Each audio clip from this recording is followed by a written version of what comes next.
Welcome back to Squawk Box, everybody. Joining us right now is Mike Fries. He is Liberty Global's chairman and CEO. And Mike, thank you. Thanks for having me. Good to be here. You are probably the perfect person for us to try and talk to, just in terms of what's happening here with President Trump, how the Europeans are feeling about all of these things. You are an American living abroad, running a European company, and there have been so much talk about how we get along between the two countries, and then competitiveness, how competitive Europe is versus America, and I'd love to get your take on it. Yeah, listen, it's an interesting time, to say the least. As an international CEO, I'm in search of stability everywhere, right? We want people to get along. And at the end of the day, whatever your position is on the U.S. policy today, I think what's coming out of this is a more muscular Europe, one that's more focused on industrial policy, on defense spending, on the things that it needs to do for itself to get the economies going, and for that, the promise. From a 90-pound weakling to, you're about 130 now, you're doing some... But it's going the right direction, Joe. You're doing a couple of bicep exercises. It's going the right direction, and I think that may be a dividend, dividend of this whole thing. Let's see. But I think the mood here in Davos, as you're sensing, is very conflicted. On one hand, we're talking about this stuff. The rules-based order changing and what's going to happen. On the other hand, we're talking about AI and its transformational moment, which is like nothing I've seen. I mean, my first Davos was 2005. Internet penetration was 15%. Only a third of the world had a mobile phone. And all we talked about was this and what it might mean, and it took forever. Here, we are talking about change that is happening at light speed, so it's incredible. You took over you took over for Malone, I guess. As now chairman, you're Liberty Global. Yeah. One of the questions, what do you learn from him? I can't imagine that he isn't rubbing what's happening all over his body. Yeah, right look, now. this segment's not long enough for me to tell you the things I've learned from John. But he's a he's a conservative voice. Yeah, he's a libertarian. And I think Liberty Global. He's got Libertarian Global. He's got strong views.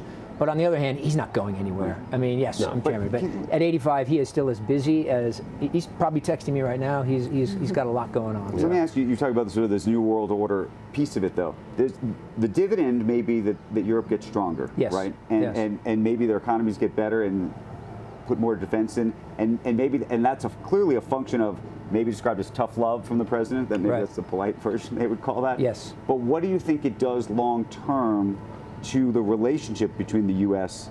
and Europe, and also relationships that Europe might have ultimately with China or India or other countries like that? That's something that Christine Lagarde has talked openly about here this week.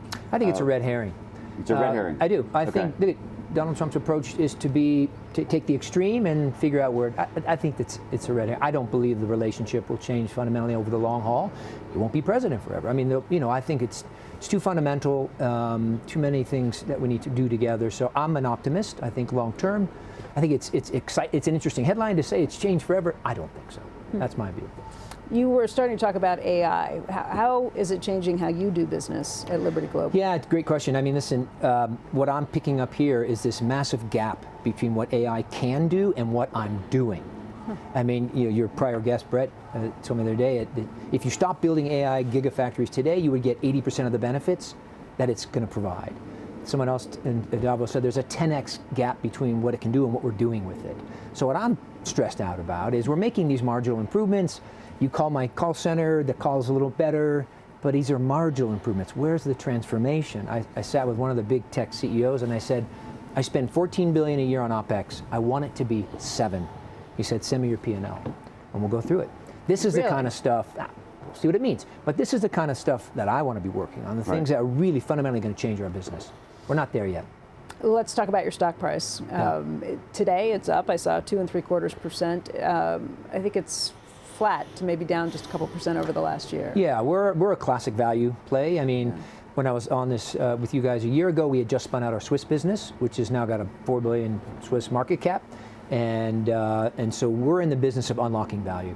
We've got 22 billion of revenue, 8 billion of EBITDA in this European telco business, and we think that it's undervalued and underappreciated, and if we can bring these assets to markets locally, we'll find investors who like dividends, who want to own national champions. So that's the strategy, and then we have I misspoke. It's actually down 9% over the last year. Yeah. So. Okay. Thanks for that correction. Sorry. Appreciate that. It's up and down. It's volatile. Yeah. And I think what we're telling investors is watch this space. We will unlock value in these telecom businesses that have a lot of positive momentum, and we're investing in some really interesting stuff in our sports and media and infrastructure portfolio. So there's some good things happening. Yeah. Some of the sports that you're investing in is the e-cars. Yes, Formula E. Formula E. Yes, right. Rolls off the tongue. Yeah. But it's actually, we had a lot of activity on Formula E here. Are the cars quiet?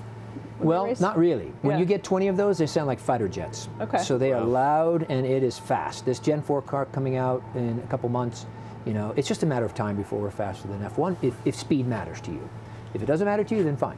But it's the 5 fastest cars in the world have batteries. I mean, the physics of this are that it's going nowhere but up, and that's exciting for us.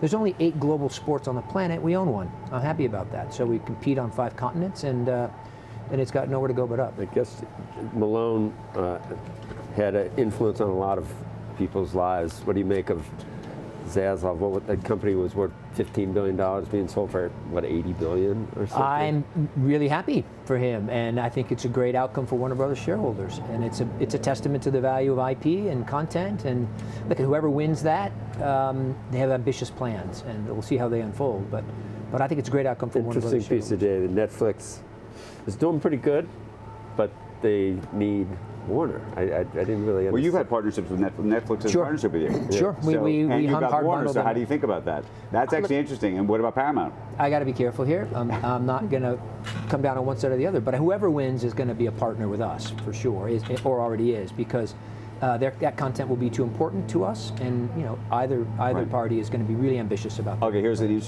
more interesting one. As someone who lives in Europe, what do you think EU regulators are going to think of it? I think both buyers will have a little bit of work to do because, as you know, EU regulators and local regulators are quite protective of their national broadcasters and their content industries. So I think both will probably have some work to do, but I think they'll get done. Mike Freese, Mike, thank you. We appreciate your time. Always great today. to be here, guys. Great to see Thanks. you.